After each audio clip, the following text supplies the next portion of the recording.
"Sir, this cabin is not for you." The words do not come out as a question. They do not come out as a suggestion. Diana Colton delivers them across the full width of the first-class aisle with the calm, practiced certainty of a woman who has never once been told she was wrong. Her voice is loud enough for every passenger in rows 1 through 4 to hear. She intends it to be. The sentence lands in the quiet, climate-controlled air of the premium cabin the way a gavel lands. Final declarative designed to end a conversation before it begins. The man in seat 2A does not respond immediately. He turns his head slowly toward the window. Outside, the gray tarmac of Dallas-Fort Worth International Airport stretches in every direction. Ground crews move between planes. A fuel truck rolls past.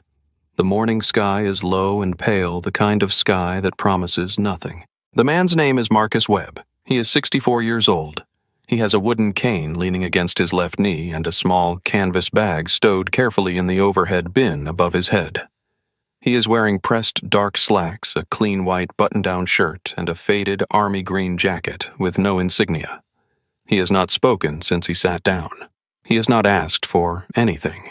He has simply extended his left leg into the generous footwell of seat 2A and felt for the first time since he arrived at this airport 3 hours ago that the burning in his knee had begun to quiet. Now a flight attendant is standing over him, and the burning is back. What Diana Colton does not know, what no one in that cabin knows, is that the man she has just dismissed survived a mortar blast in the Kuwaiti desert 30 years ago, that he spent 11 months in a VA hospital learning to walk again on a leg that 3 different doctors told him might not carry weight, that he has absorbed more pain, more silence, and more indignity than this woman has words for, and that the quiet man seated directly across the aisle in seat 2B, who has not yet looked up from his financial newspaper, is about to end her 22-year career before this plane ever leaves the gate. In exactly 14 minutes, Flight 612 to Portland will push back from Gate C9. 14 minutes is all it takes for Diana Colton's seniority, her authority, and every assumption she has ever made inside this cabin to become worth nothing. But none of that has happened yet. Right now, it is 10:58 in the morning. The jet bridge is still connected. Passengers are still filing through the forward door, dragging rolling bags, finding their rows, settling in. The ambient boarding music playing through the overhead speakers is cheerful, a light acoustic melody that belongs in a coffee shop and feels absurd against the temperature dropping in row 2. The air smells of citrus and fresh coffee. The leather seats are wide and pale and clean. Diana Colton stands in the aisle. Her blonde hair is set in a precise, lacquered wave. Her uniform is immaculate. The jacket pressed to within a millimeter of its seams, the collar pin centered the name tag level. She has been with this airline for 22 years. In that time, she has developed what she considers to be an instinct. She categorizes passengers the moment they step through the cabin door. She knows who belongs. She knows who doesn't. She has never once, in 22 years, believed her instinct was wrong. Her hands are clasped in front of her. Her manicured nails press lightly into her own skin. She waits. In the galley at the front of the cabin, Rosa Delgado, junior to Diana by 14 years, quieter by temperament, more careful by nature, glances up from the beverage cart she is organizing. She can see Diana's back from where she stands. She can see the rigid set of Diana's shoulders. She has worked beside Diana for 6 years. She knows what that posture means. She looks at the man in seat 2A. She looks back down at the beverage cart. In row 4 by the window, a 28-year-old software engineer named Nate Okafor has been watching since Diana first approached the row. He is lean, unhurried, and possessed of the particular kind of stillness that comes from having seen this specific situation in rooms much smaller than an airplane. He does not look away. He reaches into the front pocket of his hoodie and closes his fingers around his phone. He does not take it out yet, but he is ready, and in seat 2B, directly across the narrow aisle from Marcus Webb, a man in a sharp charcoal suit sits with a financial newspaper open across his knees. He is 55 years old. His hair is gray at the temples. His eyes, when they are visible above the paper, are the precise gray of a sky right before it does something serious. He has not moved since he sat down. He has not ordered the pre-departure champagne that the man in 1B is already sipping. He has simply read his paper and watched peripherally the way people watch things they have specifically come to see. His name is James Hartley. No one in this cabin knows who he is yet. The boarding music plays. The ground crew moves outside. Diana Colton stands in the aisle above Marcus Webb and waits for him to gather his things and disappear to the back of the plane, where she has decided he belongs. Marcus Webb looks at the tarmac through the oval window. His left hand rests on the head of his wooden cane. His right hand rests flat on his thigh. He does not move. 14 minutes. Marcus Webb arrives at Gate C9 at Dallas-Fort Worth International Airport at 7:53 in the morning. His flight does not board until 11. He is always early. 30 years in the United States Army will do that to a man. Turn punctuality from a preference into a reflex so deep it outlasts the uniform. He finds a seat near the window at the far end of the gate, waiting area away from the television screens and the charging stations, and the clusters of business people already on calls before 8 in the morning. He sets his cane against the armrest.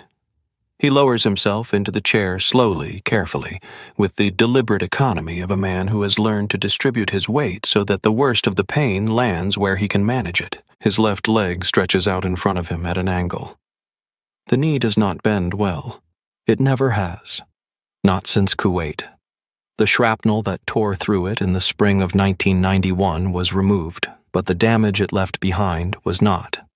Bone, cartilage, nerve. The blast rearranged all of it and then left Marcus to figure out what could be rebuilt and what simply had to be lived with. The doctors called it a permanent mobility impairment. Marcus called it his bad leg. He does not discuss it. He carries a dark canvas duffel bag over his right shoulder. The bag is old. The canvas faded from black to a deep charcoal gray, the zippers stiff in the way of things that have been opened and closed 10,000 times. Inside, 2 changes of clothes, folded the way soldiers fold things, sharp and flat. A bottle of blood pressure medication. A paperback novel he has been meaning to read for 4 years and will not open today. And near the top, wrapped in a square of clean white cloth, a small velvet box. The box is dark blue. It is roughly the size of a deck of cards. It contains a purple heart. Marcus has not opened the box in 11 years. He knows what is inside without looking. He brought it down from the shelf in his bedroom 3 nights ago, dusted it off, and placed it in the top of the bag with the kind of deliberateness that means a decision has been made and will not be revisited. The medal is not for him anymore. It is for Grace. Grace is 6 weeks old. She is his granddaughter. He has never met her. Her mother is Danielle Webb, 34 years old, a nurse in Portland, Oregon. She is Marcus's daughter. She is also the person he has spoken to fewer than a dozen times in the past 8 years. Not because of anger, not because of anything as clean as that. Because of distance. The kind that starts as protection and calcifies over years into something that feels permanent even when it isn't. Marcus's PTSD was not dramatic. It was not loud. It did not announce itself.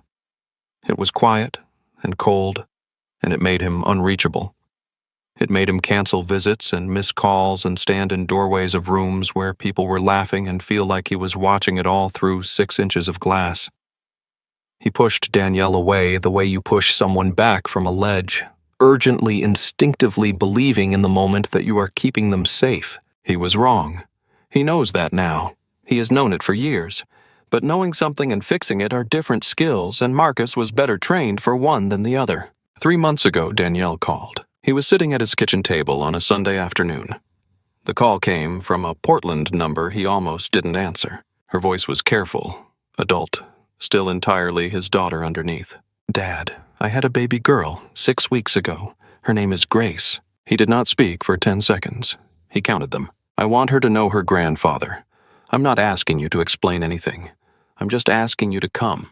He said, "I'll be there." He did not tell her that he had been working weekends at the hardware store on Clement Street for the past 10 months, that he had stopped buying the brand-name coffee and the occasional lottery ticket, that he had written the word Portland on a sticky note and put it on his bathroom mirror and looked at it every morning while he brushed his teeth.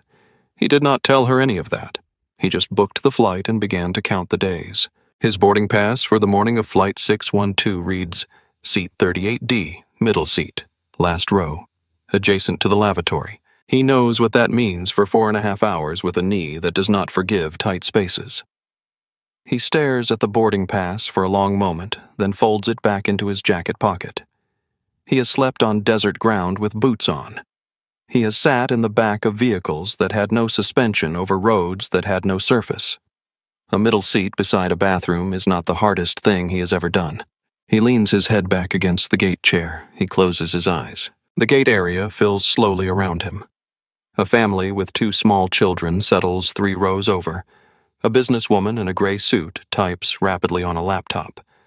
A group of college students in matching sweatshirts sprawl across a bank of seats near the charging station. The gate television cycles through morning news. The departure board flickers. At 9:45, a young woman in a Navy airline uniform appears at the gate podium. Her name tag says Sophia. Her dark hair is pulled back. Her eyes are quick and organized, the eyes of someone managing 17 things at once who has learned to look calm doing it. She begins working the check-in system with focused efficiency. Flight 612 is oversold. 43 passengers on standby. The main cabin is full. Sophia's supervisor is somewhere on a phone call. It is by any measure a difficult morning. Marcus does not notice any of this. He is looking out the floor-to-ceiling window at the planes on the tarmac, thinking about Grace's face, which he has only seen in photographs. Thinking about what he will say to Danielle when he sees her.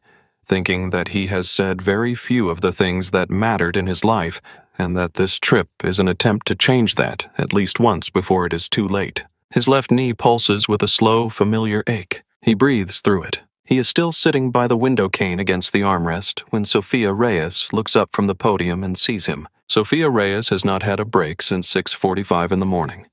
She has not had water. She has managed a gate equipment failure, a family of 5 who booked on separate reservations and cannot understand why they are not seated together, and a 30-minute delay notification that sent a ripple of complaints across the waiting area like a stone dropped in a very shallow pond. Her supervisor is still on the phone. The standby list is 43 people long. Her screen is full of names and codes and timestamps, and none of them are cooperating. She looks up. She does it the way people look up when something shifts at the edge of their attention. Not a decision, just a reflex. And she sees the man by the pillar near the far window. He is leaning with his shoulder against the concrete, support his weight shifted to his right side, a wooden cane taking the rest of it. He is wearing an army green jacket and a plain black cap. He is looking at the tarmac. He is not complaining. He is not at the podium. He is not doing anything that requires anyone's attention. That in Sophia's experience usually means someone is in pain and too proud to say so. She watches him for a moment. She takes in the jacket, the cap, the cane, the careful, slightly too still way he is standing that soldiers and former soldiers share, the posture of someone who has learned to not let the body show what the body is feeling. Her uncle Marco did 2 tours in Iraq. He came back with a rebuilt knee and an inability to sit with his back to a door. He never talked about what happened over there. He just got quieter. Sophia learned a long time ago that quiet is not the same as fine. She finishes the entry she is typing.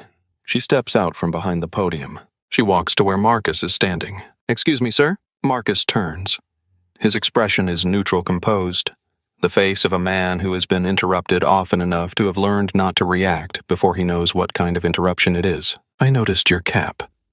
Her voice is matter-of-fact, not performative.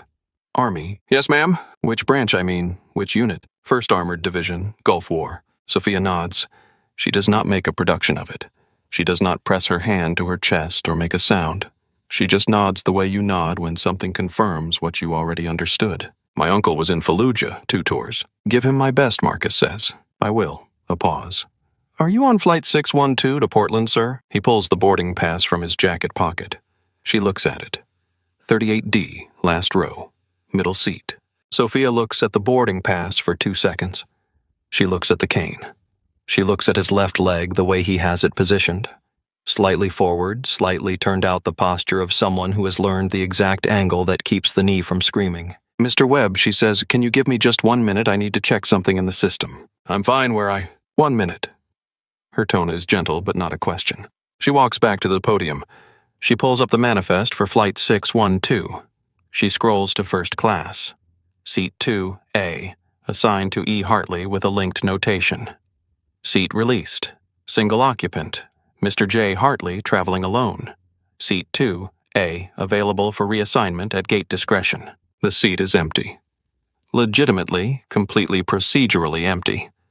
No one on the upgrade wait list has been assigned to it yet.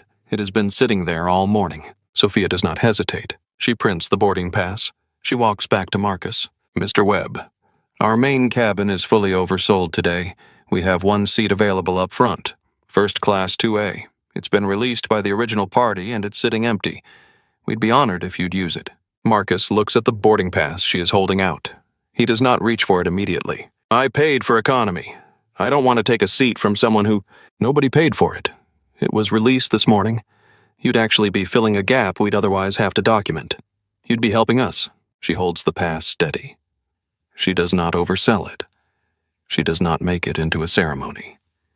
She is just a gate agent offering an empty seat to a man with a bad leg and doing it the way you do something because it is the right thing and not because anyone is watching. Marcus looks at her for a moment.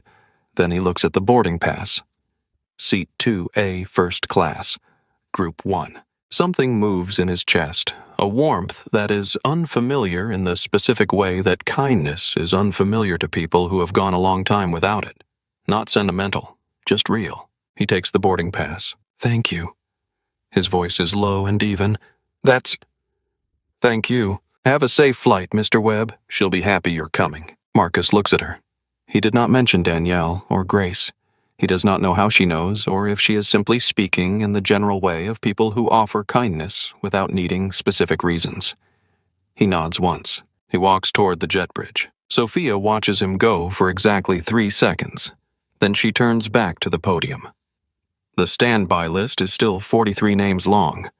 Her screen is still full of codes and timestamps. She does not know what is about to happen inside that cabin. 40 seconds later, a man in a charcoal suit passes the podium.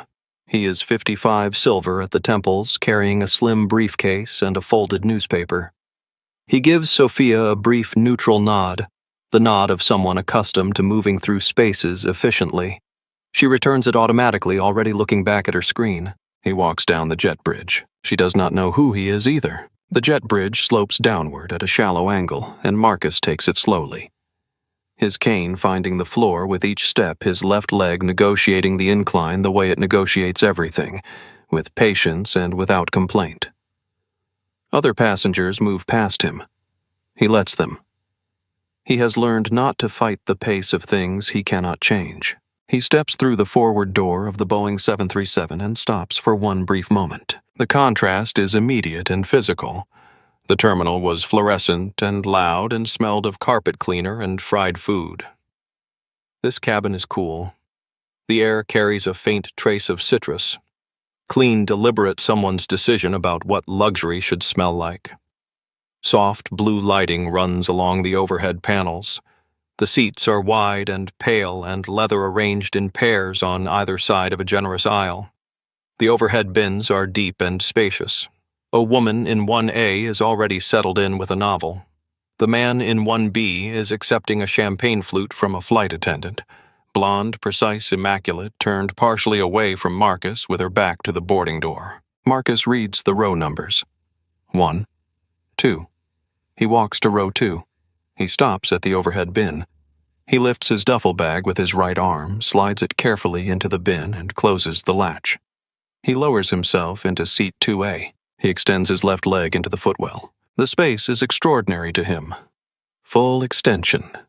No seatback bracket forcing his knee sideways. No armrest cutting into his thigh. He stretches the leg out fully, and the relief moves through him like water through a dry channel. Immediate total so sudden it almost makes him dizzy. He closes his eyes. He is thinking about Grace, about the photograph Danielle sent last week. The baby asleep in a yellow blanket face, scrunched one tiny fist raised beside her cheek. About what he is going to say when he first holds her. He has been trying to figure out what to say for 3 months, and he still does not have it. Maybe there is nothing to say. Maybe you just hold someone and let that be the sentence. He opens his eyes. In the forward galley, Diana Colton sets the champagne tray down on the narrow counter. She has just served 1B. She is reaching for the next flute. Her movements are practiced and efficient. The gestures of someone who has performed this routine so many times it has become muscle memory. She turns. Her eyes sweep the cabin in the automatic proprietary way they always do, checking occupancy flagging anomalies, cataloging who is in her space and whether they have been cleared to be there. It takes less than a second. She has been doing this for 22 years. Her eyes land on seat 2A. She sees Marcus. She does not frown. The expression that crosses her face is more specific than a frown. It is a kind of freeze, the briefest interruption of the smooth, practiced surface she maintains in this cabin at all times. The champagne flute stays in her hand. She does not set it down or continue toward 1C. She is very still for the space of 2 full seconds. Then she sets the tray down. She straightens the already straight lapels of her jacket. She walks toward row 2. She does not ask. She does not introduce herself. She does not begin with a greeting. "Sir, this cabin is not for you." Marcus turns his head slowly. He looks at her. His face is entirely neutral, not hostile, not wounded, just still. He has a face that has absorbed a great deal without showing it, and it shows nothing now. "Good morning, seat 2A. The main cabin is through the curtain and straight back," Diana says.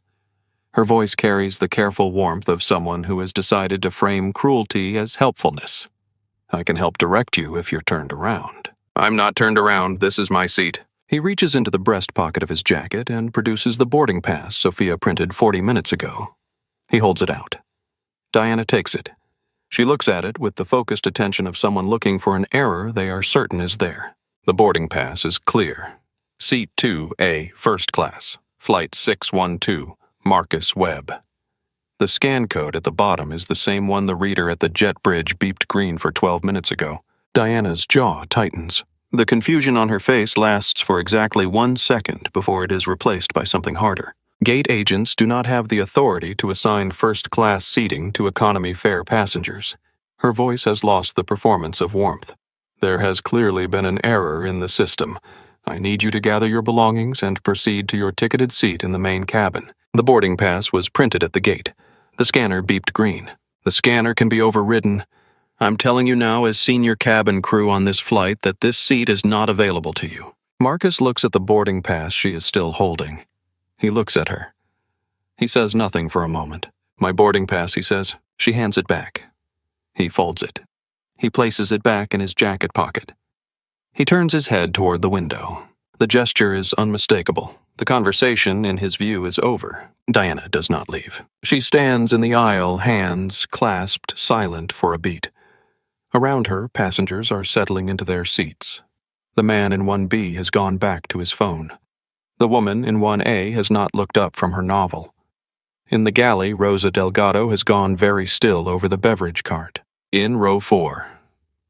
Nate Okafor has been watching from the moment Diana turned away from the galley. He is unhurried about it. He has a long flight ahead of him, and he is very patient.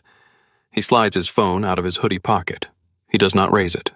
He holds it low-angled toward the aisle and presses record. In seat 2B, directly across the narrow aisle from Marcus, the man in the charcoal suit lowers his financial newspaper exactly 1 inch. His gray eyes take in Diana. Take in Marcus. Take in the rigidity of Diana's posture and the absolute stillness of Marcus's profile. He raises the newspaper back to reading position. He turns the page. Diana leans slightly forward. Her voice drops, not in volume but in register. The warmth is entirely gone now. "Sir, I understand that the gate agent may have told you this was acceptable, but I am the authority in this cabin, and I am telling you that this seat is reserved for eligible passengers. You are not an eligible passenger. If you do not gather your belongings and move to the main cabin voluntarily, I will be forced to escalate this situation." Marcus does not look at her, then escalate it. His voice is quiet, flat, carries no edge, carries no fear either. It is simply the voice of a man who has been told many things in his 64 years and has developed a reliable sense of which ones to take seriously. Diana straightens. Her hands unclasp. She turns on her heel and walks back toward the galley. Her back is very straight. Her steps are measured. She does not look at Rosa as she passes her. Rosa watches Marcus from the galley doorway. He is looking out the window. His left hand rests on the head of his cane. She looks back down at the beverage cart. She lines up the cups. She does not speak. The boarding music plays. The jet bridge is still connected. Passengers are still filing in from the back of the plane. 11 minutes to push back. Before we go any further, if this story has you on the edge of your seat, hit that like button right now and subscribe so you never miss a story like this one. Drop a comment below and tell us, what would you have done if you were sitting in that cabin? Now, back to Marcus. Diana Colton does not go to the galley to retreat. She goes to regroup. She stands at the narrow counter between the forward galley and the cabin, and she thinks. She has been in this position before. Not exactly this position, but the shape of it. A passenger who refuses to cooperate. A situation that requires resolution before pushback. She knows how this works. She has made it work before. Rosa. Her voice is low and even. I need you at row 2. Rosa Delgado sets down the tongs she is holding. She looks at Diana. Something careful moves across her face. Not reluctance exactly. More like the expression of someone who is already doing the math and does not love the sum. What's happening at row 2? Rosa asks. Passenger issue. I need backup. Rosa walks to the galley entrance. She looks down the aisle at Marcus in 2A. She looks at the cane. She looks at his jacket. She looks at the way he is sitting, not agitated, not combative, simply present the way a man sits in a seat he believes he has a right to. She walks to row 2. She stands beside Diana. Diana addresses Marcus again. Her voice is louder this time, not shouting, but pitched to carry, pitched to make the surrounding passengers witnesses. Sir, I've consulted with my colleague. Your boarding pass was issued in error. The seat assignment was made without proper verification of your fare class. I need you to gather your belongings and proceed to the economy cabin before we begin our safety checks. This is not a request. Marcus does not look at Rosa. He looks at Diana. The boarding pass is valid. The gate agent checked the manifest before she printed it. The seat was empty, and it was assigned to me. I am happy to wait while you verify that with the gate. I don't need to verify anything with the gate. I have the cabin manifest on my tablet, and your name is not on the first-class list. Then the tablet is wrong. A short silence. The man in 1B has put his phone face down on the tray table.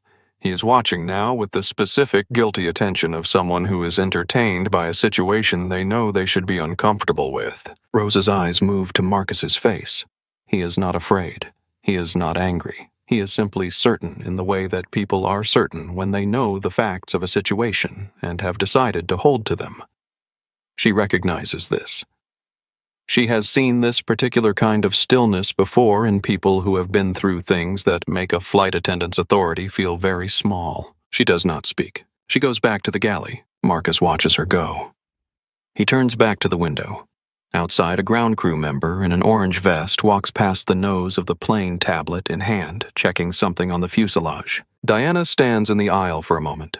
She can feel the attention of the passengers around her. She can feel the situation not resolving the way it is supposed to resolve. The man should have stood up by now. Every time before they stood up. She picks up the intercom handset on the bulkhead panel near row 1. She does not call the cockpit. She presses the button for the cabin announcement system. Her voice comes through every speaker in the forward half of the plane.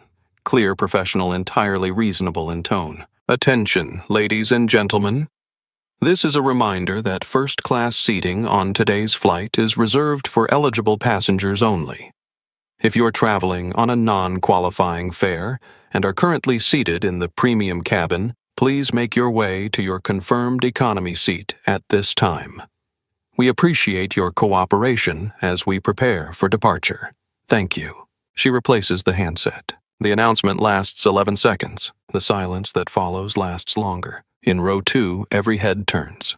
Not to Diana, to Marcus. Because Diana has not named him.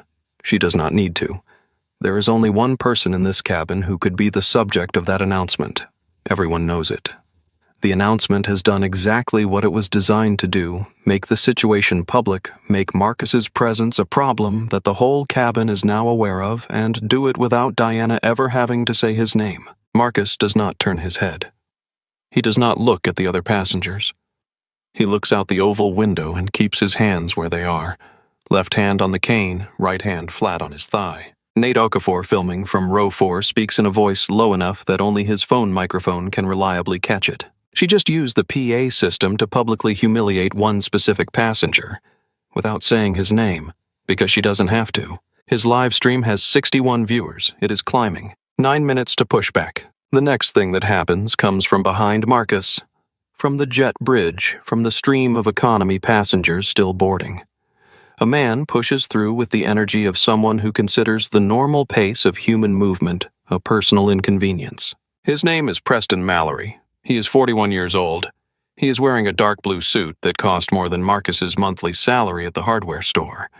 He has a Platinum Elite card and the particular brand of confidence that comes from having been deferred to for so long that he has mistaken deference for respect. He spots Diana. He knows her from previous routes. Not her name, but her face the way frequent flyers know faces. He moves toward her with purpose. Diana. What is going on? I submitted an upgrade request 3 days ago. The gate told me the cabin checked in full. He glances at the occupied seats around him.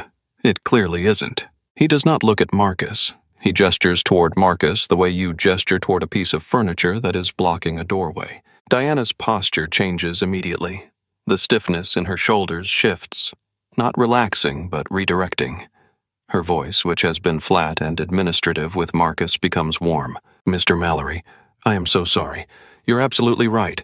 Your Platinum Elite status should have been prioritized. There has been a mix-up with this seat. I can see that, Preston says.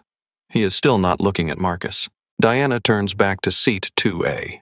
She has a witness now. She has validation. She has a name to put beside her position. Sir? She says to Marcus. Mr. Mallory is a Platinum Elite member with a documented upgrade request that predates your gate assignment. I am formally requesting that you vacate seat 2A so that Mr. Mallory can be properly seated. This is your final opportunity to do this voluntarily. Marcus looks at Preston for the first time. Preston is looking at his boarding pass. He is still not looking at Marcus. He can take that up with customer service when we land. The seat was assigned to me. I am not moving. Preston looks up. His eyes meet Marcus's for a half second, then slide away. Are you serious? Preston says. Not to Marcus, but to Diana, as though Marcus is not present. I fly 120,000 miles a year with this airline. I am not sitting in coach while... He stops. He does not finish the sentence, but the cabin heard where it was going. The woman in row 3, dark hair, late 40s, the kind of face that has made a career of paying attention, turns to her husband. She speaks at a normal volume. Did he just... I heard it, her husband says. Nate filming speaks quietly into his phone. Preston Mallory, apparently from the Platinum Elite chapter of people who don't finish their sentences. But we all heard where that one was going. His viewer count crosses 200. Preston hears the woman in row 3. He turns. Stay out of this, he says. His voice has the reflexive authority of a man used to telling people to be quiet. I don't believe I will, the woman says. She does not raise her voice. She just holds his gaze until he looks away. Marcus watches none of this. He is looking at his own hands. He is thinking about something that is not this room. Diana steps closer to row 2. She drops her voice. She believes she is out of range of the other passengers. She is not. Rosa at the galley entrance can hear every word. Nate's phone, angled in her direction, captures most of it. I've been patient with you, Diana says. I've given you every opportunity to do this quietly. So let me be completely clear. Her voice is low and tight. Men who look like you do not fly in this cabin without consequences. I don't care what that boarding pass says. You are going to stand up, pick up your bag, and walk to the back of this plane. Or I will have you removed and your name will go on a federal incident report that will follow you for the rest of your life. She waits. Marcus is quiet for a long moment. Then he turns his head and looks at her directly. His eyes are dark and entirely steady. There is no anger in them, no fear, no performance of either. There is something else. something older and less nameable. The specific calm of a person who has looked at things much worse than this and did not look away. He says 5 words. "I've been shot at." He does not raise his voice. He does not elaborate. He does not finish the thought. He simply says those 5 words in the flat, even tone of a man stating a fact that he believes is sufficient. And it is. Something happens in Diana's face. The rigidity wavers. Just for a second. Just a flicker. She takes one involuntary step backward. She does not know why. She tells herself it is to create professional distance. It is not. Marcus turns back to the window. The boarding music has stopped. The jet bridge is still connected. The cabin is very quiet. 8 minutes to push back. The desert in Kuwait in the spring of 1991 smelled like burning oil and hot stone, and something else that Marcus has never found a word for. A quality of the air that belonged only to that place that timed those specific weeks when the world seemed to have narrowed to a strip of sand, and the decisions that could be made inside it. Marcus Webb is 27 years old. He is behind a destroyed vehicle on a road that has no name in a position that was not supposed to be a position. His unit took a wrong turn 40 minutes ago.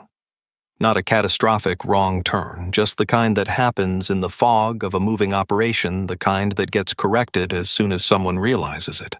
But corrections take time, and time here has a cost. 2 of his men are pinned behind a low wall 60 meters to his left. He can see them.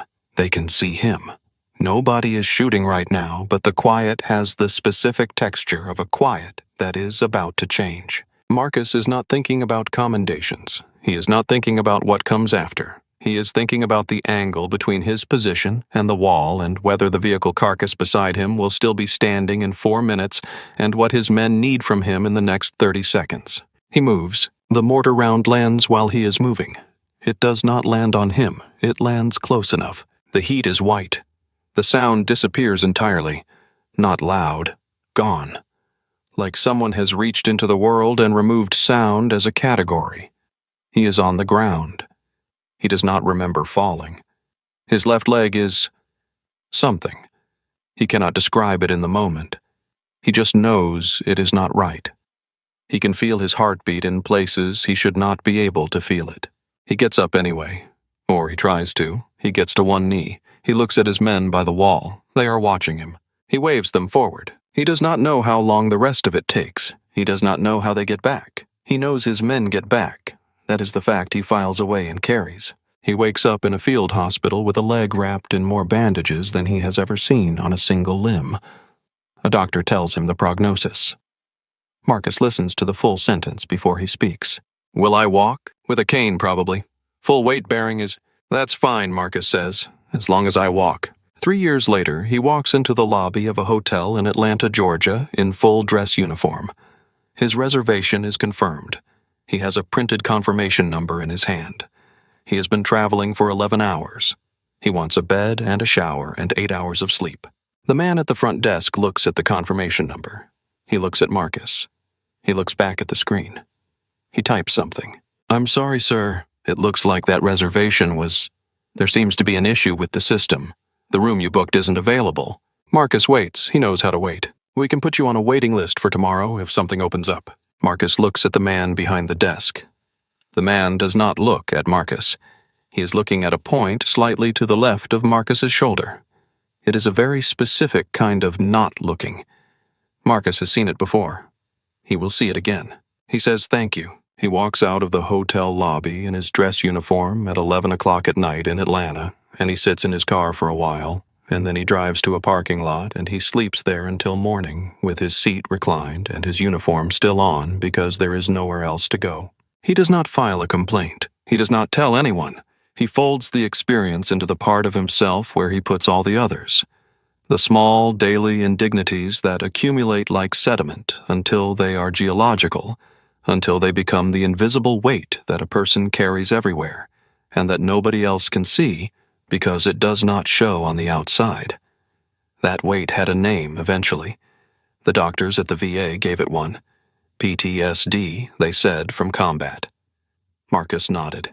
He did not say that the combat was only part of it. He pushes Danielle away for the first time when she is 22. He does not know that is what he is doing. He cancels a visit.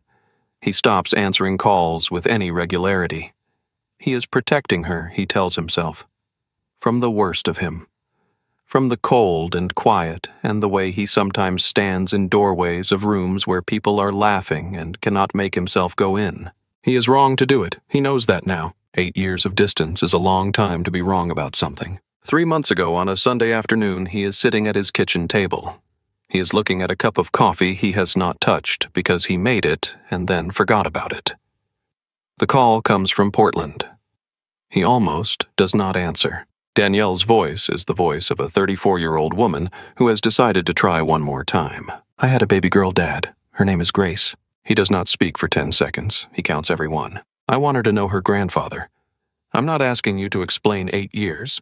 I'm just asking you to come. He stands up from this kitchen table.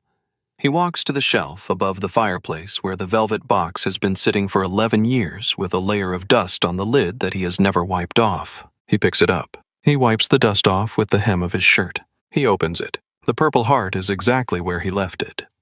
Dark ribbon, silver shape.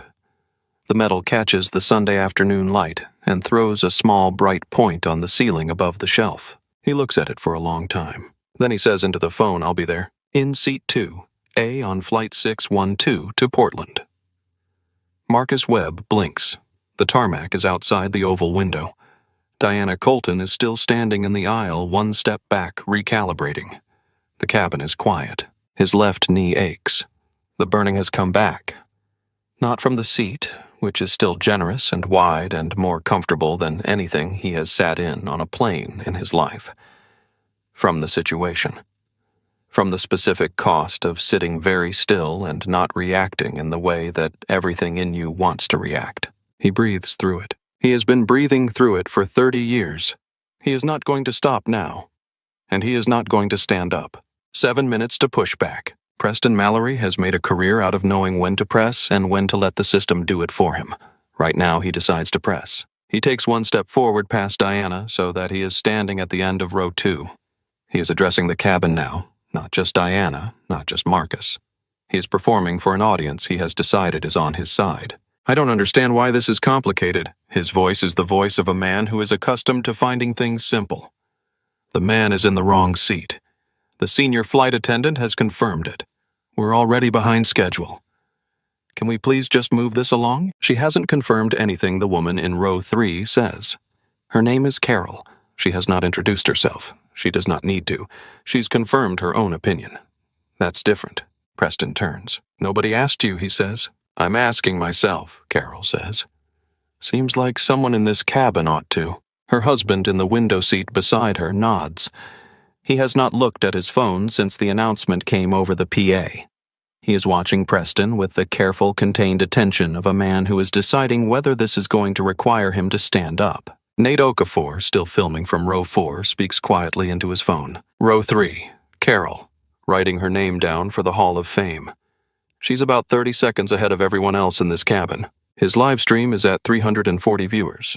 Comments are beginning to stack. Preston turns back to Diana. He is recalibrating. The woman in row 3 has shifted the energy slightly, and he does not like it. He needs this resolved before the narrative gets away from him.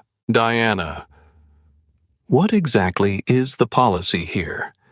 Because I have a documented upgrade request and a Platinum Elite status, and I am standing in the aisle like a tourist. Mr. Mallory, I am handling it. Handle it faster. Diana's jaw tightens. She looks at Marcus. Marcus has not moved. He has not looked at Preston again. He is sitting with his hands in his lap and his eyes on the middle distance. Not the window, not the aisle, but some interior point that belongs entirely to him. Preston steps closer. He lowers his voice. Not out of consideration for Marcus. Out of the instinct of a man who wants to say something without a record of having said it clearly. Look, he says to Marcus, nobody is saying anything about who you are. We're just saying the process made a mistake. Marcus turns his head. The process, he says. The upgrade list, the system, it happens. Not who I am. That's what I said. Then say it louder, Marcus says. His voice is perfectly level. Not a challenge, more like an invitation. Say it so everyone in this cabin can hear exactly what you mean. Preston does not speak. The silence where his answer should be is the loudest thing in the cabin. 3 passengers in first class are holding their phones up now. The woman in 1A has placed her novel face down on the tray. The man in 1B is looking at his champagne like he wishes he had ordered something stronger. Rosa Delgado is standing at the galley doorway. She has been standing there for the past 4 minutes. She is no longer organizing anything. She is watching Marcus. She is watching Diana. She is doing the accounting of what she has seen. The announcement over the PA, Diana's low voice in row 2, the way Preston gestured toward a 64-year-old man with a cane as though he were misplaced luggage. She reaches into her apron pocket. She takes out her phone, not to film. She navigates to the gate operations direct line. She types a message to the supervisor on duty. Situation in first class. Row 2. Need escalation contact available. She hits send. She puts the phone back in her pocket. She does not move from the doorway. She does not speak yet. But she is no longer looking away. Preston turns back to Diana.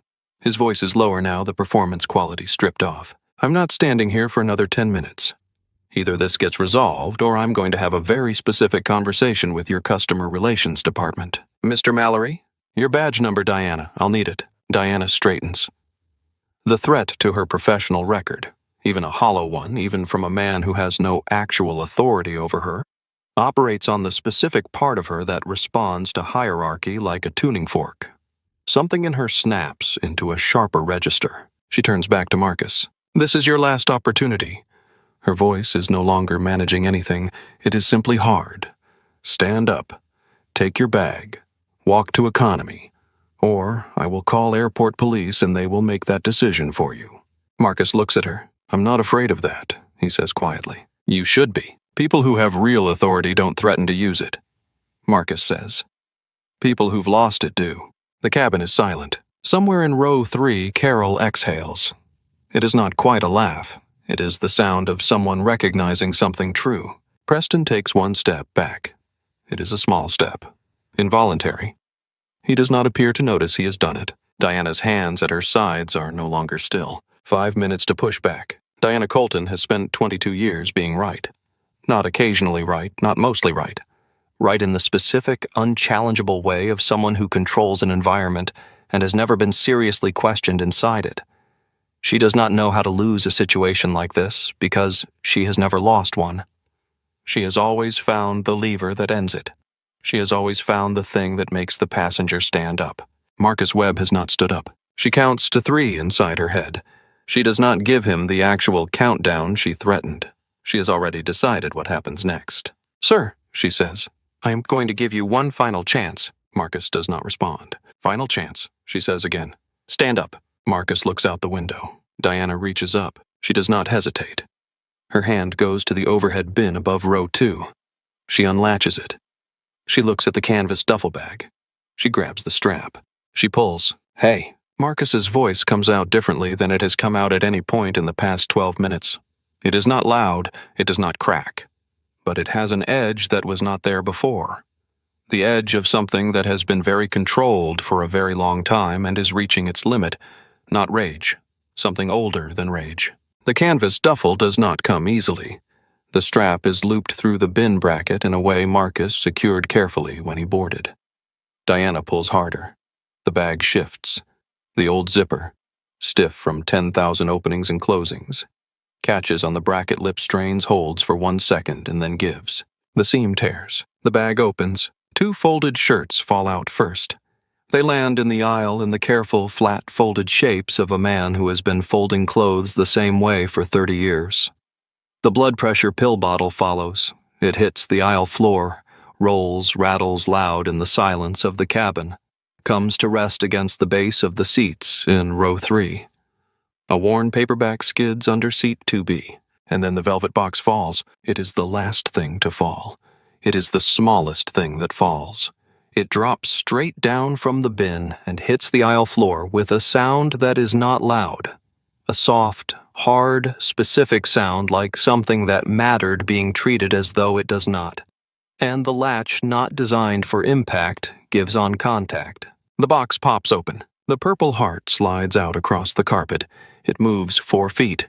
It comes to rest at the polished, dark shoes of the man in seat 2B. Diana. Rosa Delgado's voice comes from the galley doorway. It is quiet. It cuts through the silence of the cabin the way a clean edge cuts. Not jagged, not loud, just through. Diana turns. Rosa is standing in the galley entrance. She is not holding anything. Her hands are at her sides. Her voice, when she speaks again, is the voice of someone who has done a calculation and arrived at the only answer she can live with. "You just destroyed a passenger's personal property," Rosa says, "in front of this entire cabin. I will not stay silent about that." Diana stares at her. "Rosa, I should have said something 10 minutes ago," Rosa says. "I didn't. That's on me. But this is done." She steps fully out of the galley. She walks to the aisle. She stands at the end of row 2. She does not stand beside Diana. She stands facing her. The empty duffel bag hangs from Diana's hand. The wrecked zipper gapes open. She looks at it. She looks at Marcus. She looks at the Purple Heart on the floor. For the first time since she walked toward row 2, Diana Colton does not look certain. She looks like someone who has just understood several steps too late that she has done something she cannot undo. The Purple Heart rests on the carpet of the aisle, half out of its velvet box, the ribbon spread against the pale gray fibers of the floor. The metal itself catches the blue ambient lighting of the first-class cabin and sends a small, still point of reflected light across the underside of the seats in row 2. Nobody in the cabin is speaking. The boarding music has stopped. Even the hum of the air conditioning seems to have dropped a register. In row 4, Nate Okafor has gone very still. His phone is still recording. His live stream count has passed 800. The comments are coming in faster than he can read them, but he is not reading them. He is watching the man in seat 2B. James Hartley has folded his newspaper. He did it slowly with the precision of someone who folds things with care, once lengthwise, then across. He placed it on the center console. He leaned forward in his seat, and now he is looking at the Purple Heart on the floor of the aisle 4 feet in front of him. He reaches for it. He does not rush.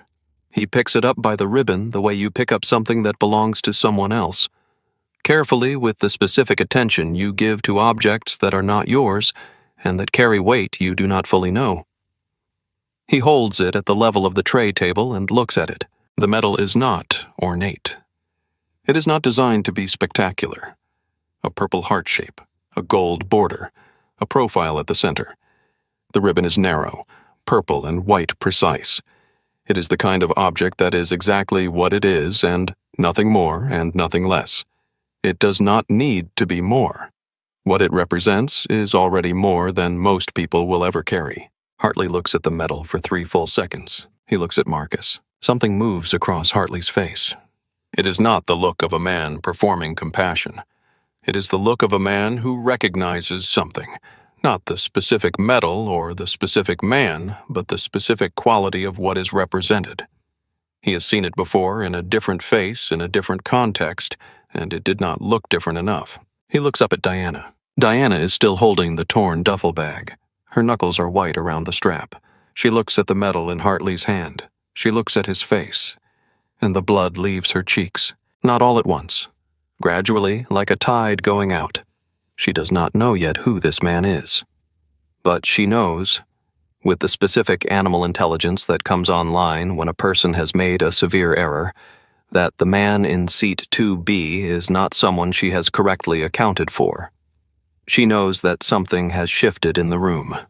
She knows that the shift is not in her favor. She does not move. Marcus reaches across the narrow space between his seat and the aisle. He holds out his hand. Hartley places the Purple Heart in it. Both hands, not a transfer, a restoration. The way you give something back to someone that was never yours to take. That belongs to my granddaughter, Marcus says. His voice is low, not quite steady. Not because he is close to breaking, but because he has been very controlled for a very long time, and the specific combination of this moment is something he was not prepared for. The metal in a stranger's hands. A stranger handing it back. The velvet box on the floor. Danielle's face in his mind. Grace's face, which he has only seen in photographs. I know, Hartley says quietly. She is going to be very proud of you. He means it. It is not a pleasantry. It is not something he says to fill space. He says it in the voice of someone who knows what it costs to carry something for 30 years and bring it home. The words land in the cabin like a stone dropped in still water. The woman in row 3. Carol presses her lips together. Her husband looks at the window. The man in 1B sets his champagne on the tray and does not pick it up again. In row 4, Nate's viewer count crosses 1,200. He is not narrating. He cannot think of anything to say that would add to this moment, so he says nothing. He just holds the phone steady and lets the moment be what it is. Marcus closes his fingers around the purple heart. He holds it in his right hand, palm up, and looks at it. He looks at it the way you look at something you almost lost. Not with relief, but with the specific gravity of something that has been through more than it should have had to. He closes his hand around it. He looks out the window. Diana Colton has not moved. The torn duffel bag hangs from her hand. Preston Mallory is standing 3 feet behind her, very still, with the look of a man who realizes with increasing clarity that he has attached himself to the wrong side of something.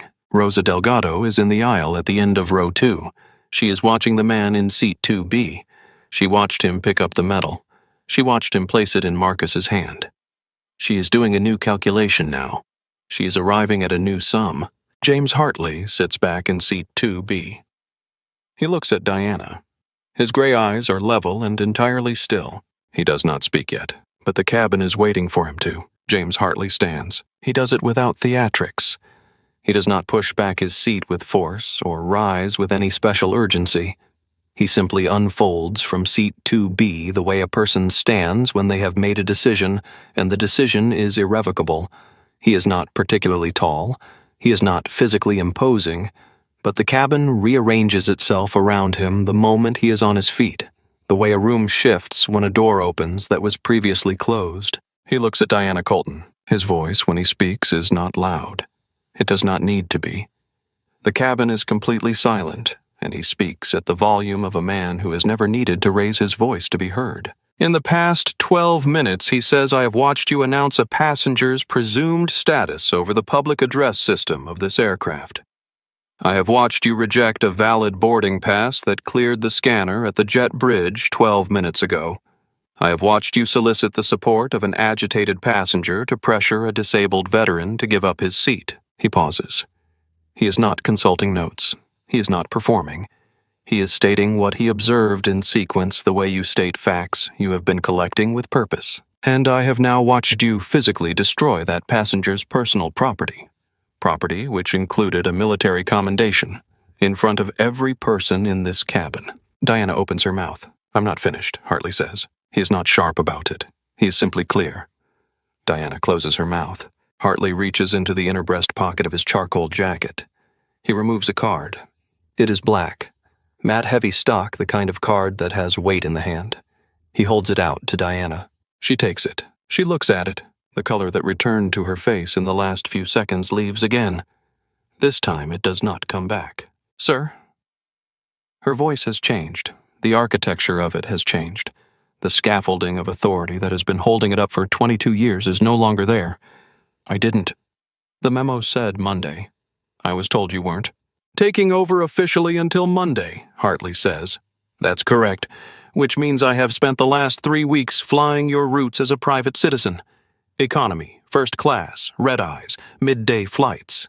This one. He turns to the bulkhead panel at the front of the cabin. He presses the button for the direct operations line, not the passenger PA, the line that connects to gate operations.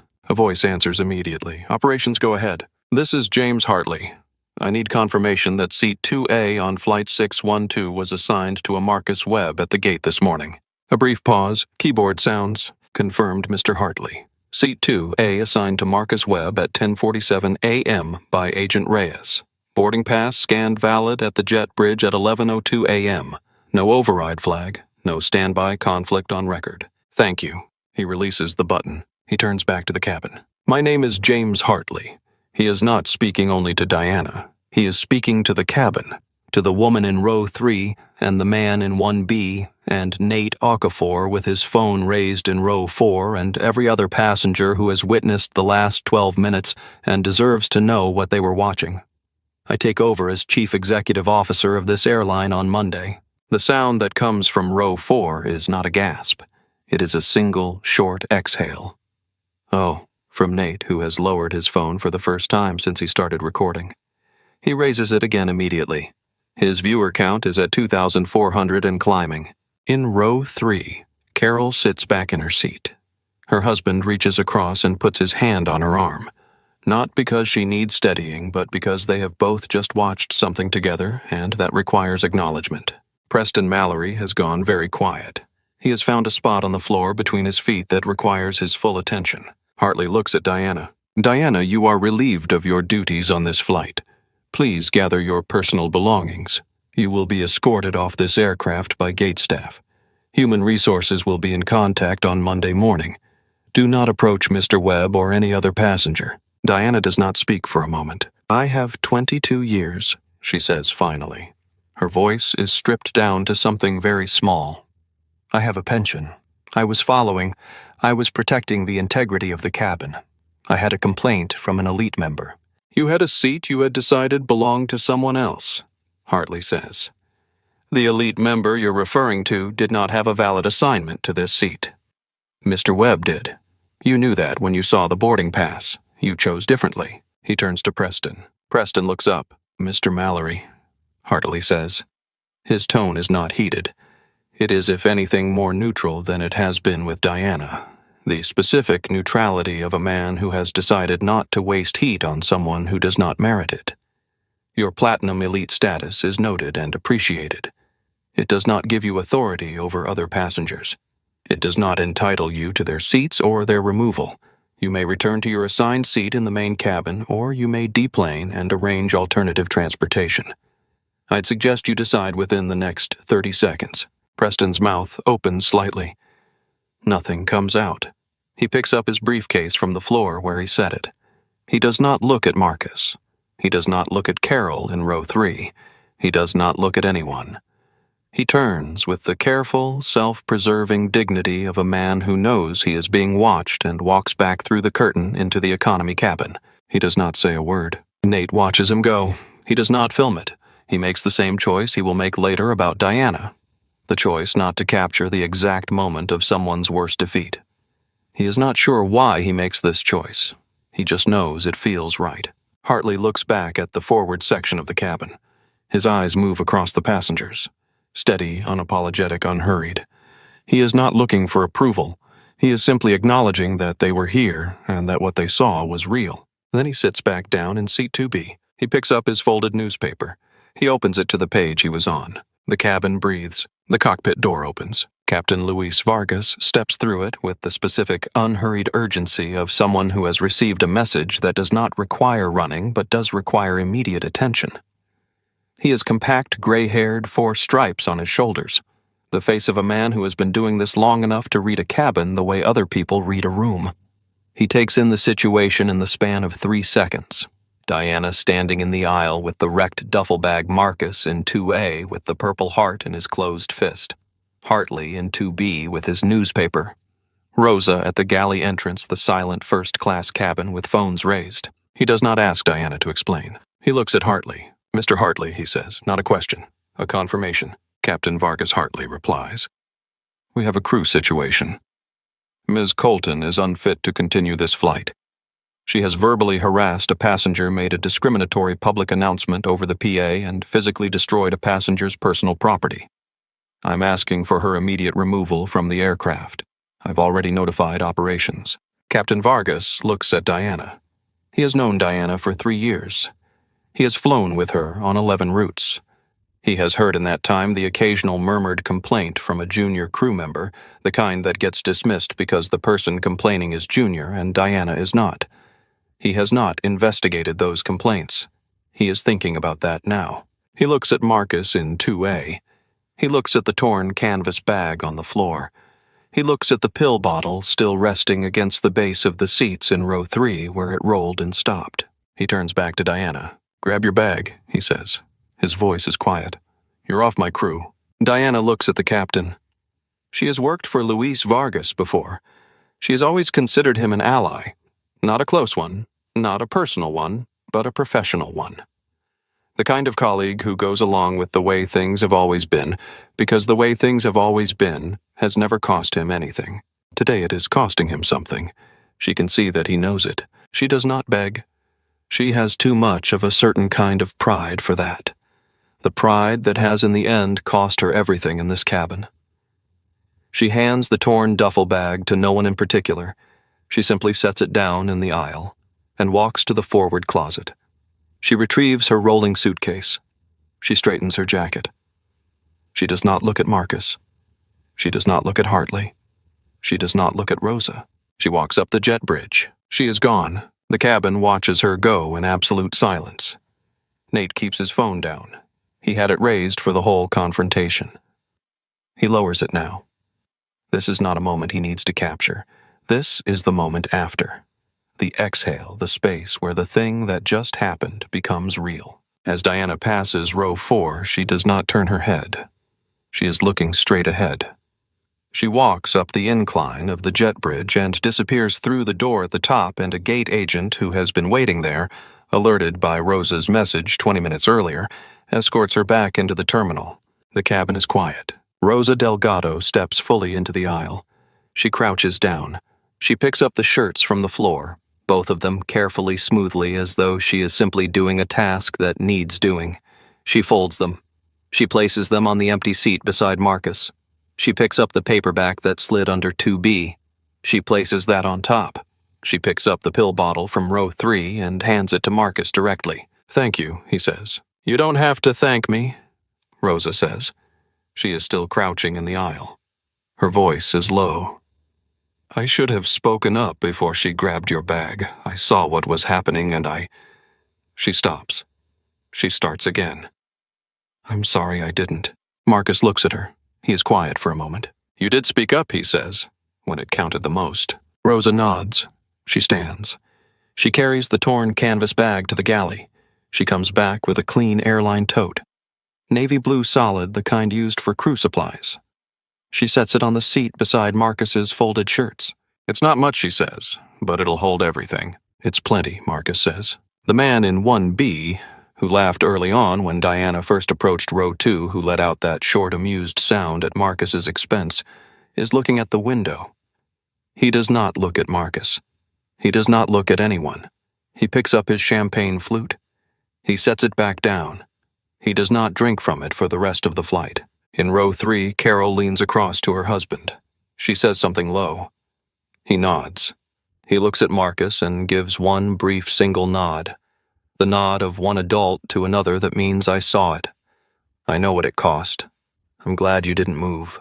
Marcus receives it. He nods back. The jet bridge retracts. Hartley sets his newspaper down a second time. He does not pick it up again. He looks across the aisle at Marcus, who is placing the Purple Heart back in its velvet box, settling it carefully in the airline tote Rosa brought, nestling it against the folded shirts. "Can I help you get that sorted out?" Hartley asks. "I've got it," Marcus says. He closes the tote. "Thank you." They sit with that for a moment. Not awkward, just present. "She called you a charity case," Hartley says. "I heard. What did you think when she said it?" Marcus is quiet. He looks at his hands. Large, calloused, the hands of a man who has worked with them his whole life and does not consider that remarkable. "I thought," he says slowly, "that she has never had to earn anything the hard way, so she can't recognize it when it's right in front of her." Hartley is quiet for a moment. When he speaks, his voice is different from how it has been with Diana, with Preston, with operations. Quieter, less official, less. "That is the most accurate description of the culture inside this company that anyone has said to me in 2 years of preparation for this job," he says. Marcus looks at him. "I wasn't describing your company," Marcus says. "I know," Hartley says. "That's why it's accurate." Rosa appears from the galley with a glass of water. She sets it on Marcus's tray table without ceremony. She sets one on Hartley's. She goes back to the galley. Hartley opens his briefcase. It is slim and well organized. The briefcase of a man who knows exactly where everything is. He removes a card. It is heavier than a normal business card, gold-edged, the airline's logo pressed into the upper left corner. He holds it across the aisle. "Chairman's pass," he says. "First class complimentary for life. Any route we fly, any day you choose to travel." Marcus looks at the card. He does not reach for it immediately. "I don't need charity," he says. The word is not loaded with resentment. It is simply a boundary stated plainly. It's not charity, Hartley says. It's a correction. You were assigned a seat, and it was taken from you. We're restoring what should have been yours from the beginning. There's a difference. Marcus considers this. He takes the card. He holds it in his right hand. In his left hand, through the fabric of the airline tote, he can feel the small, hard shape of the velvet box. Two things. Two different kinds of recognition. One, earned over 30 years in a desert and a hospital and a hardware store and a kitchen table on a Sunday afternoon. One given in the past 20 minutes by a stranger who was watching when it mattered. He places both, the card and the tote together, on the seat beside him. He looks out the window. The tarmac outside is bright now. The morning cloud cover is breaking up. Sunlight hits the fuselage of a plane taxiing past and bounces off the metal in a brief, clean flash. In row 4, Nate Okafor has stopped filming. He puts his phone face down on his tray. He looks at the window beside him. He has captured in the past 22 minutes everything there is to capture. What is left is not footage, it is just a flight. He will upload the video when the plane lands. He has already composed the caption in his head. He will not use the word brave or hero or any of the words that people use to make situations into stories. He will just describe what happened in sequence and let the footage speak. He does not know yet that it will have 11 million views by midnight. He does not know any of that. He just sits back in his seat and closes his eyes. A gate agent appears at the top of the jet bridge, sent by operations in response to Hartley's request. She walks quickly down the bridge and confers briefly with Captain Vargas, who is still in the forward cabin area. She confirms Diana's removal is logged, confirms a reserve crew member is available, confirms pushback clearance once the reserve arrives. Captain Vargas nods. He looks at the cabin one more time, at Marcus in 2A at Hartley, in 2B at Rosa in the galley. He gives a brief acknowledging nod to no one in particular. He goes back through the cockpit door. 4 minutes later, the reserve crew member arrives. His name is Marco. He is 26 professional quick on his feet. He takes the galley position with the competence of someone who does not need to be told the context. He can read it in the faces of the people around him. He gives Marcus a small, professional nod as he passes row 2. Just a nod, nothing more and nothing less. And Rosa catches his eye. She mouths something. He nods. They get to work. The boarding door closes. The jet bridge retracts. The safety card demonstration begins. Marco's voice calm and clear. The seatbelt sign illuminates.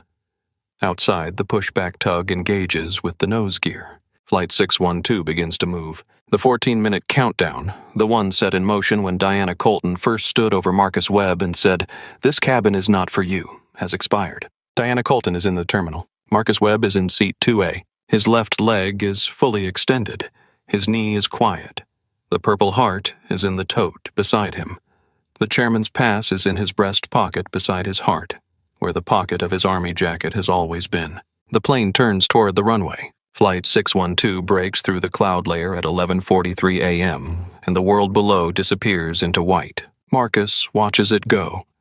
The gray grid of Dallas-Fort Worth, the terminals, the taxiways, the long straight lines of the runways, dissolves into cloud, and then there is only the cloud, and then above it, clear blue sky and sunlight so clean and unobstructed, it feels like the first clear thing he has seen all day. The seatbelt sign chimes off. He leans his head back against the leather headrest.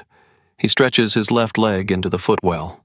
The chronic ache in his knee, the one that has been with him for 30 years, that wakes him at 3 in the morning sometimes and sits on the edge of the bed like an uninvited guest, is still there.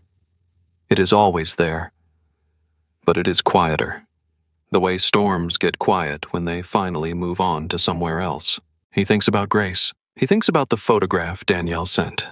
The baby asleep in a yellow blanket, one tiny fist raised beside her cheek. He thinks about what her face will look like when he actually sees it. Not in a photograph. In a room. In his arms. He has been thinking about this for 3 months, and he still cannot quite make it real. The fact that she exists, that she is his, that he is going to meet her today. He thinks about what he is going to say to Danielle when he sees her. He has been working on this for longer than 3 months, if he is honest. He has been working on it for 8 years. He still does not have a speech. He thinks that is probably correct. Some things do not begin with words. Some things begin with showing up. He showed up. He is still showing up. That at this particular point in his life feels like enough of a start. Sparkling or still, Marcus turns his head. James Hartley is leaning across the aisle holding 2 glasses of water. No champagne, no performance. Just 2 glasses of water because it is midday, and it has been a long morning for both of them. Still is fine, Marcus says. Hartley passes the glass across. They sit in silence for a moment, the 2 of them side by side at 30,000 feet. The silence is not uncomfortable.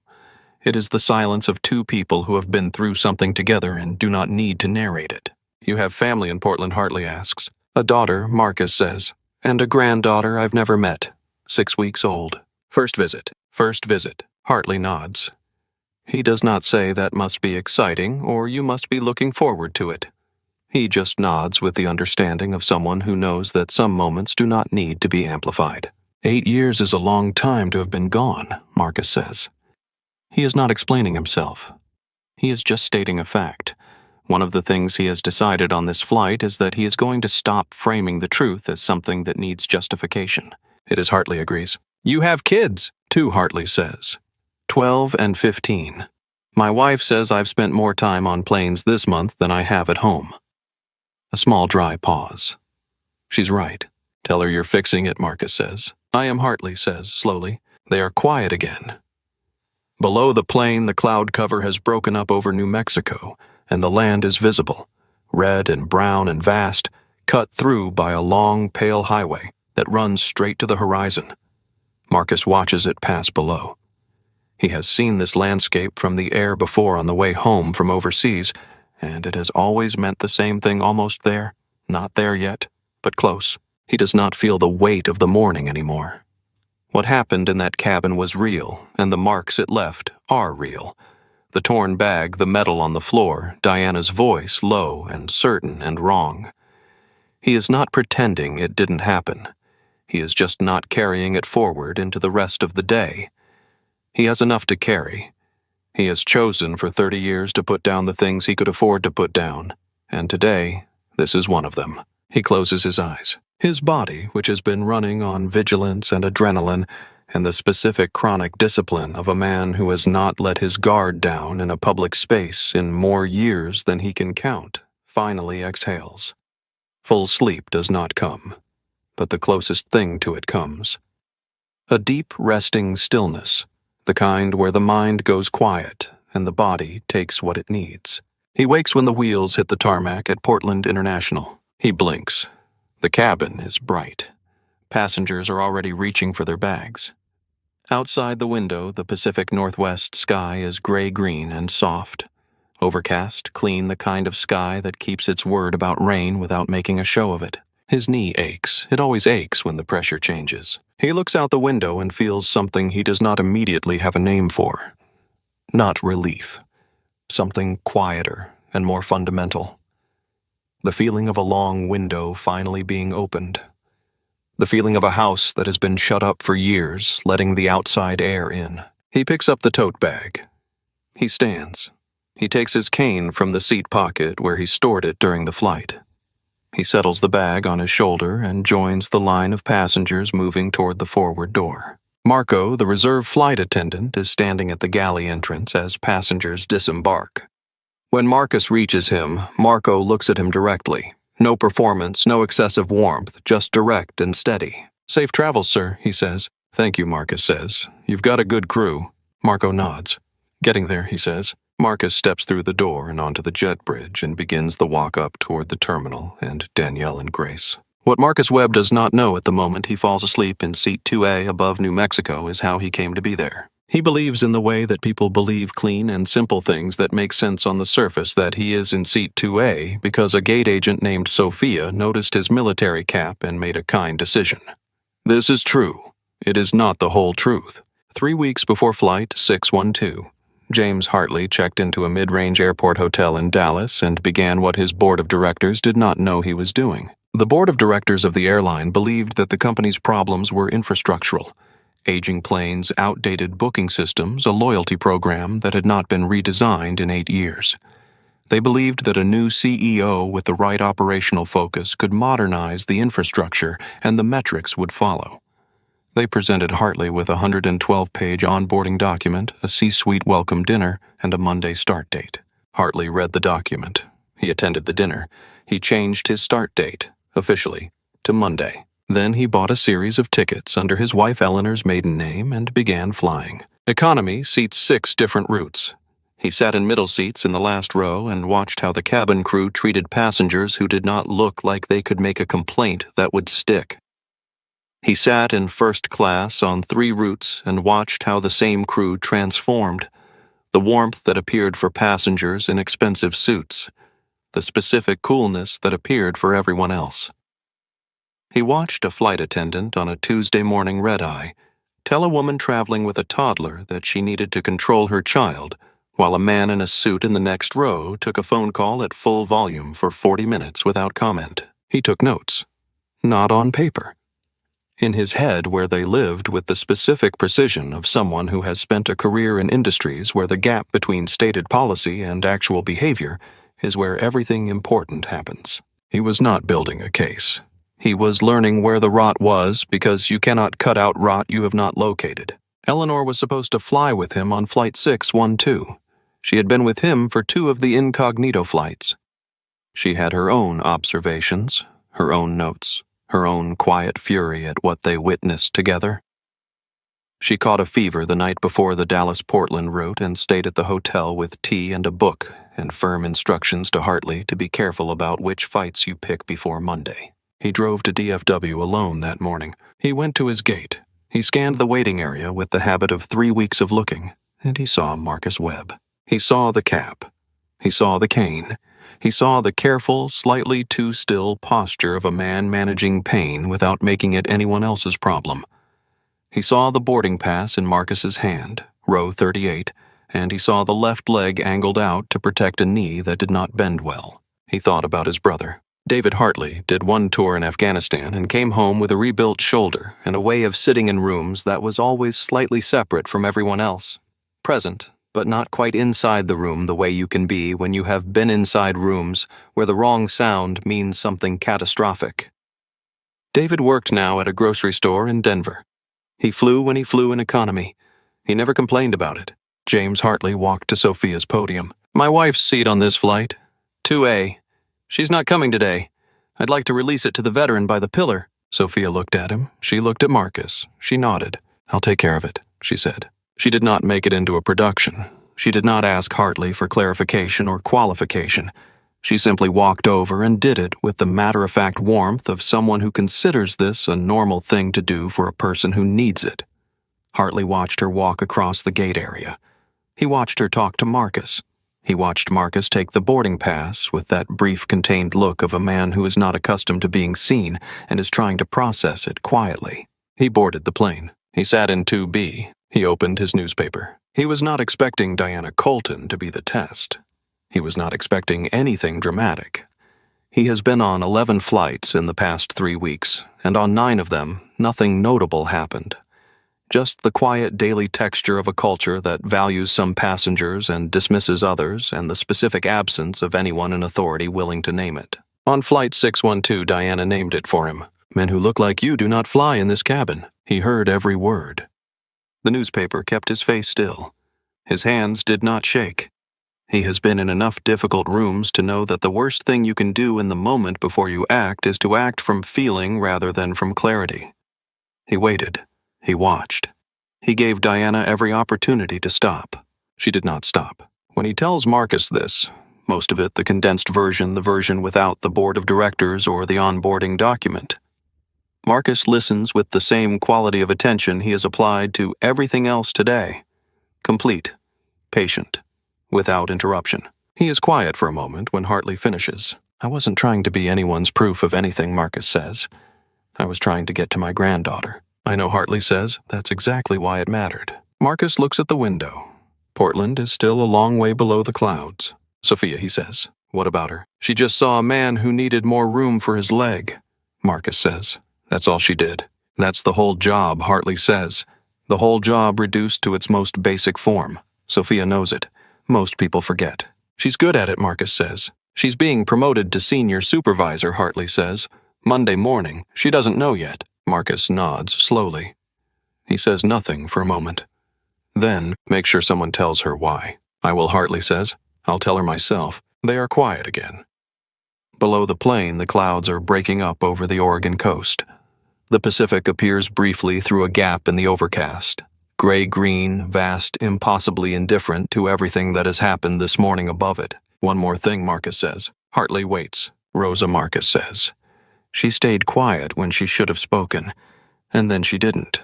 He pauses. People who correct their mistakes deserve more credit than people who never make them. Hartley looks at him.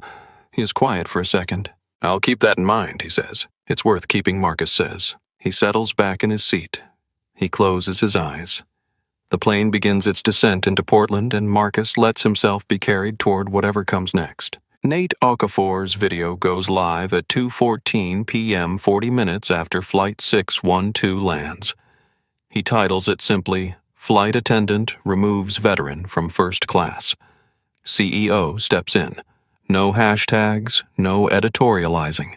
By midnight, it has 11 million views. Diana Colton's employment lawyer watches the footage, reviews the operations log confirming Marcus's valid seat assignment, and reads the forwarded note from the airline's legal team outlining the galley security camera footage and the PA system recording. He calls Diana the following morning and tells her quietly that she should not pursue litigation. She does not. Preston Mallory's company issues a statement by Tuesday acknowledging that his behavior on the flight did not reflect the company's values. Preston resigns the following day before the statement has been live for 12 hours. Sophia Reyes arrives at Gate C9 on Monday morning to find a letter waiting for her at the podium. Promotion to senior gate supervisor effective immediately, with a handwritten line at the bottom in Hartley's precise script. You saw him. That's the job. Rosa Delgado requests a meeting with the airline's HR team that same morning. She submits a written account of what she witnessed and what she failed to do before she witnessed it. None of this is what the story is about. What the story is about is this Marcus Webb walks out of the secure exit at Portland International Airport and stops. 20 feet away near the baggage carousel, Danielle is standing. Older than he remembers, tired in the specific way of new mothers who have not slept a full night in 6 weeks, and radiant in the specific way of people who are standing at the beginning of something rather than the end. Strapped to her chest in a soft blue carrier is Grace. 6 weeks old, asleep, her face scrunched in the deep, uncomplicated peace of someone who does not yet know what the world costs. Marcus drops the airline tote. He does not care what shifts inside it. He opens his arms, and Danielle walks into them, and they hold each other in the middle of the arrivals hall for a long time without speaking, and the 8 years of distance compresses into the space between them, and then gradually releases. He reaches into the tote when they finally step back from each other. He finds the velvet box. He opens it. He places the purple heart in Danielle's hand and closes her fingers around it. That's for Grace, he says. When she's old enough to understand what it means to fight for the people you love and refuse to walk away. Danielle looks at the medal in her hand, and then at her father's face, and she does not find the words either, but she does not need to. She unstraps the carrier. She lifts Grace out carefully and places her in Marcus's arms. He holds his granddaughter for the first time in the middle of an airport arrivals hall. This man who survived a mortar blast and a hotel parking lot and 30 years of a knee that never fully healed and 14 minutes in a first-class cabin with a woman who told him he did not belong. And his face, which has given away nothing all day, gives way entirely. He does not try to stop it. He just holds Grace against his chest and lets the day be over. Some men carry their medals in velvet boxes for years because they are not yet sure the battles are truly behind them. Marcus Webb flew to Portland on a Tuesday morning and found out that his were. Not because a powerful man stood up and named the wrong thing for what it was, though that mattered. Not because a woman lost a career she had spent 22 years building into something that served her at everyone else's expense, though that was just. But because Marcus Webb sat in seat 2A and did not move. Because when someone told him he did not belong, he looked out the window and stayed.